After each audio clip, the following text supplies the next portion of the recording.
Bollywood silver screen presenting Thor love and thunder. इस कहानी की शुरुआत में हमें गौर को दिखाया जाता है जो अपनी बेटी लव के साथ होता है। दरअसल अब वो अपनी जाति का अकेला बचा हुआ इंसान है और वो बैरन डेजर्ट में अपनी बेटी के साथ स्ट्रगल कर रहा होता है। उनके पास खाने पीने का कोई सामान नहीं है। वो ईश्वर से मदद की प्रार्थना करता है, लेकिन उसकी बेटी अब इंतजार नहीं कर सकती। उसकी हालत बहुत ज्यादा खराब होती है और गौर की बेटी लव की मृत्यु हो जाती है। गौर अपनी बेटी की मृत्यु से टूट जाता है। वो अपनी बेटी को वहीं दफन करके उसकी समाधि के ऊपर लेट जाता है। वो भी पूरी तरह से टूट चुका है, लेकिन तभी उसे इस भीड़ में, इस रेगिस्तान में एक जंगल दिखता है जो उसके सामने होता है। उसे लगता है कि गॉड ने उसकी मदद के लिए उसे एक रास्ता दिखाया है और वो उस जंगल के अंदर चला जाता है, जहां उसे पीने के लिए पानी, खाने के लिए फल मिलते हैं। और जब वो उन फलों को खा रहा होता है, तभी वो देखता है कि उसके सामने देवता रापू खड़े हैं, जिनसे उसने मदद मांगी थी। रापू देवता गौर से कहते हैं कि तुम मेरे फल नहीं खा सकते। गौर कहता है कि मैंने आपसे मदद मांगी थी और आप शायद मेरी मदद करने के लिए यहाँ पर आए हैं। वो कहते हैं कि नहीं, मैंने एक नेक्रोसोड को मारा है, इसीलिए मैं आज खुश हूँ। लेकिन यहाँ पर गौर बहुत दुखी होता है क्योंकि उसकी बेटी अब इस दुनिया में नहीं रही। वो देवता रापू से कहता है कि हमारी पूरी की पूरी जाति खत्म हो चुकी है। मैं अपनी जाति का अकेला बचा हूँ जो आपको पूजता हूँ। अगर मैं भी मर गया तो आपको पूजने वाला कोई नहीं रहेगा। अभी कुछ देर पहले मेरी बेटी भी मारी गई। मैंने आपसे मदद की गुहार लगाई थी, लेकिन आप सही वक्त पर नहीं आए। देवता रापू कहते हैं कि अगर तेरी बेटी मारी गई तो इसमें कोई दुख करने की बात नहीं है। वैसे भी देवताओं को खुश करने के लिए इंसानों की बलि दी जाती है। ये सुनकर गौर को बहुत गुस्सा आता है और यहाँ पर जो नेक्रोसोड की तलवार होती है वो उससे देवता को मार देता है और कहता है कि कोई भी देवता पूजनीय नहीं है। जब भी हमें मदद की जरूरत होती है तो कोई हमारी मदद करने के लिए नहीं आता, और आज से जो भी देवता मेरे सामने आएगा मैं उसे मार दूंगा। सभी देवता मेरे दुश्मन हैं। वहीं दूसरी तरफ हमें थॉर को दिखाया जाता है जो गार्डियंस ऑफ द गैलेक्सी में शामिल हो गया था, लेकिन वो हमेशा जेन को याद करता है जिससे वो कभी प्यार करता था। पर अब वो दोनों अलग हो चुके हैं और अब थॉर पूरी दुनिया से अलग एक साधु, एक संत की जिंदगी जीता है। और जब भी उसे गार्डियंस ऑफ द गैलेक्सी की टीम बुलाती है तो वो उनका साथ देने के लिए चला जाता है। एक बार फिर से उसके पास पीटर क्विल आता है और कहता है कि हमें तुम्हारी जरूरत है। वो उनकी मदद करने के लिए युद्ध में पहुंच जाता है, जहां वो अपनी शक्तियों का इस्तेमाल करके इस युद्ध को जीत जाता है। वहीं दूसरी तरफ हमें जेन फोस्टर को दिखाया जाता है जो थॉर से 8 साल पहले अलग हो गई थी और अब वो एक प्रोफेसर लेक्चरर है, लेकिन उसे बहुत ही खतरनाक बीमारी है और बहुत जल्द उसकी मृत्यु होने वाली है। अब एक दिन जेन फोस्टर को एक किताब दिखती है जो कि वाइकिंग्स की होती है, और जब वो इस किताब को पढ़ती है तो इसमें थॉर के हथौड़े के बारे में भी लिखा होता है जो कि अब टूट चुका है। वहीं थॉर को दिखाया जाता है जो गार्डियंस ऑफ द गैलेक्सी की टीम के साथ है, और तभी उन्हें पता चलता है कि इस ब्रह्मांड में बहुत सारे ऐसे प्लैनेट्स हैं जो उन्हें मदद के लिए बुला रहे हैं। वो गार्डियंस ऑफ द गैलेक्सी से एक ही बात कह रहे होते हैं कि हमारे देवताओं को मार दिया गया है। और तभी एक वीडियो क्लिप में थॉर अपनी बचपन की दोस्त सिफ को देखता है जो बचपन में उसके साथ एसगार्ड में रहा करती थी। थॉर कहता है कि हमें उनके प्लैनेट को, उनकी दुनिया को बचाने के लिए जाना होगा। पीटर क्विल कहता है कि बहुत सारे प्लैनेट्स को हमारी जरूरत है, क्यों ना हम अलग लग जाएं। थॉर को उसकी बात अच्छी लगती है और वो अपने दोस्त कॉर के साथ सिफ के प्लैनेट में पहुंच जाता है। वो देखता है कि वहां पर इनके देवता को मार दिया गया है। सिफ भी बहुत बुरी तरह से जख्मी होती है। वो थॉर को बताती है कि जिसने हमारा ये हाल किया है अब उसका अगला टारगेट एसगार्ड है। वो एसगार्ड को खत्म करने के लिए जा रहा है और एसगार्ड अब धरती पर है, क्योंकि जब एसगार्ड पूरी तरह से तबाह हो गया था तो उसके बाद एसगार्ड के जितने भी लोग थे वो सब अर्थ पर आ गए थे, जहां पर वो इंसानों के साथ घुल मिल कर रहते हैं। और इनकी जो नई किंग है उसका नाम है वेलकरी। दूसरी तरफ हमें गौर को दिखाया जाता है जो अब बहुत शक्तिशाली हो गया है। उसके पास जो नेक्रोसोर्ड होती है उसने उसे बहुत शक्तियां दी होती है। उसको देखकर ही लगता है कि उससे ताकतवर शायद अब कोई भी नहीं है, और वो अपनी नेक्रोसोर्ड से यहाँ पर बहुत सारे दानव को बना देता है, जिसके बाद वो सब के सब एसगार्ड के ऊपर यानी कि अर्थ के ऊपर हमला कर देते हैं। वेलकरी उन सब का सामना करती है और अब यहाँ पर थॉर भी आ जाता है। ये सब के सब उनसे लड़ रहे होते हैं और इसी लड़ाई के बीच में यहाँ पर आती है जेन फॉस्टर, जो कि अब माइटी थॉर के रूप में है। दरअसल जब उसने किताब में थॉर के हथौड़े मायोनीर के बारे में पढ़ा था तो उसमें लिखा था कि जो भी उस हथौड़े को उठाता है उसकी सारी बीमारियां ठीक हो जाती है।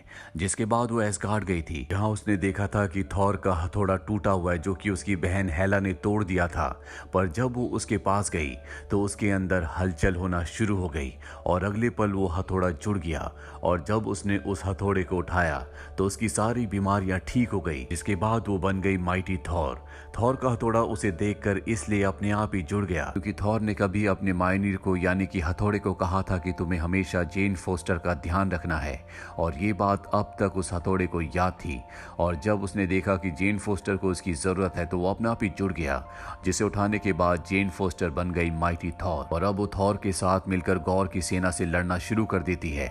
गौर अपने एक मॉन्स्टर की मदद से इस गार्ड के बच्चों को अपने साथ उठाकर ले जाता है। हालांकि थॉर उसे रोकने की कोशिश करता है लेकिन वो ऐसा नहीं कर पाता। दरअसल गौर को थॉर का स्ट्रोम ब्रेकर चाहिए क्योंकि वो किसी भी दुनिया का रास्ता खोल सकता है। वहीं एसगार्डियंस को दिखाया जाता है जो अपने बच्चों के लिए परेशान होते हैं। थॉर उनसे कहता है कि मैं उन बच्चों को किसी भी कीमत पर वापस लाऊंगा। वेलकरी थॉर को बताती है कि गौर के पास नेक्रोसोर्ड है। जेन फोस्टर पूछती है कि ये नेक्रोसोर्ड क्या है। थॉर बताता है कि ये एक ऐसी तलवार है जिससे वो देवताओं को मार सकता है, साथ ही कई सारे मॉन्स्टर्स को पैदा भी कर सकता है। ये तलवार बहुत खतरनाक है जो अलग अलग समय में अलग अलग मास्टर्स को चुनती है, और इस वक्त उसने गौर को चुना है। और जिसे भी तलवार चुनती है वो पूरी तरह से अपनी अच्छाई को खो देता है। अब ये बातें कर ही रहे होते हैं कि तभी हाइमदाल का बेटा, जिसे गौर अपने साथ उठाकर ले गया है, उसकी एक होलोग्राफिक इमेज यहाँ पर आती है क्योंकि उसके अंदर शक्तियां हैं।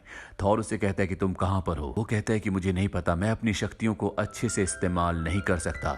थॉर कहता है कि तुम्हें फोकस करना होगा, और जब वो फोकस करता है तो थॉर उस तक पहुंच जाता है। थॉर से कहते हैं कि हमें यहाँ से ले जाओ, यहाँ पर बहुत अंधेरा है। थॉर कहता है कि मैं असली में यहाँ पर नहीं हूँ, सिर्फ मेरा दिमाग यहाँ पर है। और थॉर इस जगह को देखता है जो पूरी तरह से अंधकार में होती है। इसके बाद वो अपने साथियों को बताता है कि गौर ने बच्चों को अंधेरे की दुनिया में रखा है जहाँ पर गौर की शक्तियाँ बहुत ज्यादा होंगी। इसीलिए हमें एक पूरी टीम की जरूरत है ताकि हम गौर को हराकर बच्चों को वापस ले आएं। और अब ये अपनी टीम को बड़ा करने के लिए चारों के चारों देवताओं की दुनिया में जाते हैं जहाँ पर इनकी बात को कोई भी सीरियसली नहीं लेता। और तभी यहाँ पर देवताओं के देवता ज़्यूस आते हैं, जिन्हें थॉर बताता है कि अलग अलग देवताओं को मारा जा रहा है और हमें किसी भी तरह से गौर को खत्म करना होगा। पर ज़्यूस उसकी मदद करने से मना कर देते हैं। इसके बाद इन्हें समझ में आ जाता है कि इन्हें किसी भी तरह से ज़्यूस के हथियार, जिसे थंडरबोल्ट कहा जाता है, जिसके अंदर असीम शक्तियां हैं, उसे हासिल करना होगा, तभी ये गौर को हरा सकते हैं। जिसके बाद ये सब के सब थंडरबोल्ट को हासिल करने के लिए देवताओं से लड़ना शुरू कर देते हैं और ज़्यूस को गुस्सा आ जाता है। ज़्यूस अपने सबसे खतरनाक हथियार थंडरबोल्ट से गौर की बॉडी को चकनाचूर कर देते हैं। इसके बाद वो थॉर के ऊपर भी हमला करते हैं, लेकिन थॉर खुद भी एक देवता है, इसीलिए वो उनके हथियार थंडरबोल्ट को पकड़ लेता है और वापस ज़्यूस पर हमला करता है, जिससे ज़्यूस जख्मी हो जाते हैं। और अब ये सब के सब थंडरबोल्ट को लेकर यहाँ से निकल जाते हैं और उस प्लेनेट तक पहुंच जाते हैं जहां पर कॉर्ग है, जो पूरी तरह से अंधेरे में डूबा हुआ है। ये पूरे प्लेनेट पर बच्चों को ढूंढने की कोशिश करते हैं, लेकिन इन्हें बच्चे कहीं भी नहीं मिलते।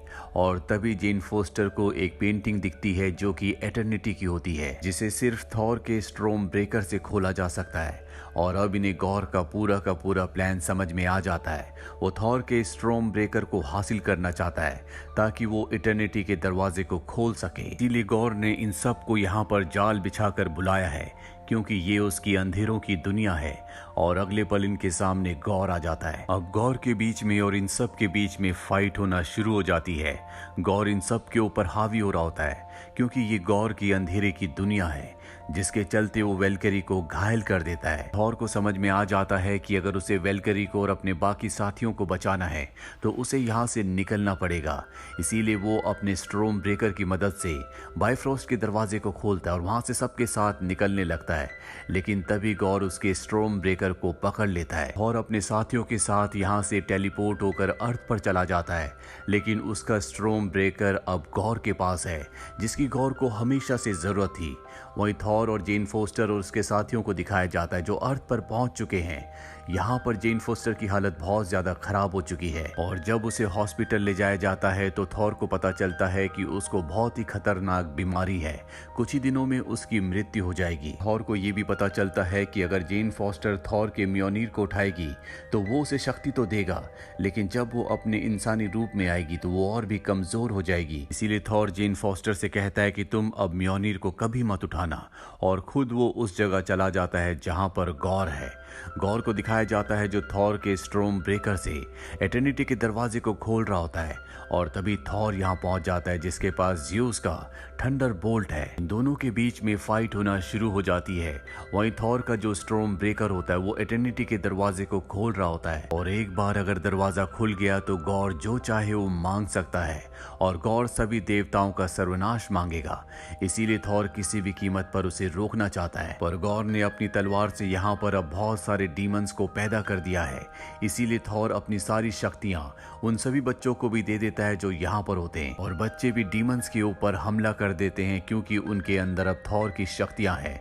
थॉर को दिखाया जाता है जो गौर से लड़ रहा होता है, पर गौर उससे भी ज्यादा शक्तिशाली है, इसीलिए थॉर पर पूरी तरह से हावी हो रहा होता है। और तभी यहाँ पर आ जाती है जेन फोस्टर जो कि माइटी थॉर है। उसने एक बार फिर से म्योनीर को उठा लिया है। वो म्योनीर के एक ही वार से गौर की तलवार को चकनाचूर कर देती है, और जब थॉर देखता है कि यहाँ पर जेन फोस्टर ने एक बार फिर से म्योनीर को उठा लिया है तो उसे दुख होता है, क्योंकि वो जानता है कि जब भी वो अपने इंसानी रूप में दोबारा आएगी तो उसकी मृत्यु हो जाएगी। और जेन फोस्टर से कहता है कि तुम चिंता मत करो, मैं तुम्हें कुछ नहीं होने दूंगा। और अब एटर्निटी का दरवाजा खुल चुका है जिसके अंदर गौर जा चुका है, और उसके सामने अब एटर्निटी है जिनसे वो विश मांगने वाला होता है कि सभी देवता मारे जाए। पर तभी थॉर वहां पर आ जाता है और वो गौर से कहता है भले तुम सभी देवताओं को मार दो, लेकिन फिर भी तुम्हें शांति नहीं मिलेगी। शांति सिर्फ प्यार में है, यानी कि लव में। और जबकि मैं मरने वाला हूँ क्योंकि मैं एक देवता हूँ, तो मैं अपनी जिंदगी के आखिरी पल अपने प्यार अपने लव के साथ बिताना चाहता हूँ, यानी कि जेन फोस्टर के साथ। लव वर्ड सुनने के बाद यहाँ पर गौर को अपनी बेटी की याद आती है जिसका नाम लव था, जो कि अब मारी जा चुकी है। वो एटर्निटी से कहता है कि मैं किसी भी देवता को नहीं मारना चाहता, मुझे मेरी बेटी वापस दे दो। जिसके बाद उसकी बेटी जिंदा हो जाती है, और अगले पल दिखाया जाता है कि गौर अपनी बेटी की गोद में है। दरअसल वो इतने वक्त से नेक्रोसोर्ड तलवार को इस्तेमाल कर रहा था जिससे अब वो कमजोर हो चुका है। उसकी जिंदगी का आखिरी पल है, लेकिन उसे अपनी बेटी की गोद में बहुत अच्छा लग रहा होता है। वहीं दूसरी तरफ थॉर को दिखाया जाता है जिसकी गोद में जेन फोस्टर है, जिससे थॉर बहुत प्यार करता है, और जेन फोस्टर उसकी गोद में अपना दम तोड़ देती है। दूसरी तरफ गौर को भी इस बात की चिंता होती है कि उसके जाने के बाद उसकी बेटी का ध्यान कौन रखेगा। तभी वहां पर थॉर आता है और कहता है कि तुम चिंता मत करो, तुम्हारे बाद मैं तुम्हारी बेटी का हमेशा ध्यान रखूंगा। जिसके बाद गौर की भी मृत्यु हो जाती है। अंत में दिखाया जाता है कि थॉर और सभी बच्चे अब वापस अर्थ पर आ चुके हैं, जहां पर वेलकरी अर्थ पर यानी कि न्यू एस्गार्ड में उन सभी बच्चों को ट्रेनिंग देती है। साथ ही थॉर गौर की बेटी को अपनी बेटी की तरह रखता है। थॉर को उसका म्योनीर यानी कि हथौड़ा मिल चुका है, इसीलिए वो अपने सबसे खतरनाक हथियार स्ट्रोम ब्रेकर को अपनी यानी कि गौर की बेटी को दे देता है जिसका नाम लव है। जिसके बाद ये गैलेक्सी में अलग अलग जाकर कमजोर लोगों की मदद करते हैं, इसीलिए इनका नाम पड़ जाता है love and thunder. Mid credit scene में हमें ज़्यूस को दिखाया जाता है जो जख्मी होता है, और वो अपने लोगों से कहता है कि बहुत जल्दी मेरा बेटा हरक्यूलिस आएगा और वो थॉर का खात्मा कर देगा, क्योंकि अब ज़्यूस थॉर से बदला लेना चाहता है। वहीं एंड क्रेडिट सीन में हमें जेन फोस्टर को दिखाया जाता है जो मरने के बाद वेलहेला पहुंच गई होती है। ये वो जगह होती है जहां पर एसगार्डियन मरने के बाद पहुंचते हैं। दरअसल उसकी मृत्यु माइटी थॉर के रूप में हुई थी, इसीलिए वो वेलहेला पहुंचती है जहां पर उसका स्वागत हाइमडाल करता है। इसी के साथ ये फिल्म ये कहानी यहीं पर खत्म हो जाती है। ये फिल्म ईयर 2022 में रिलीज हुई थी। IMDb पर इसकी रेटिंग है 6.4।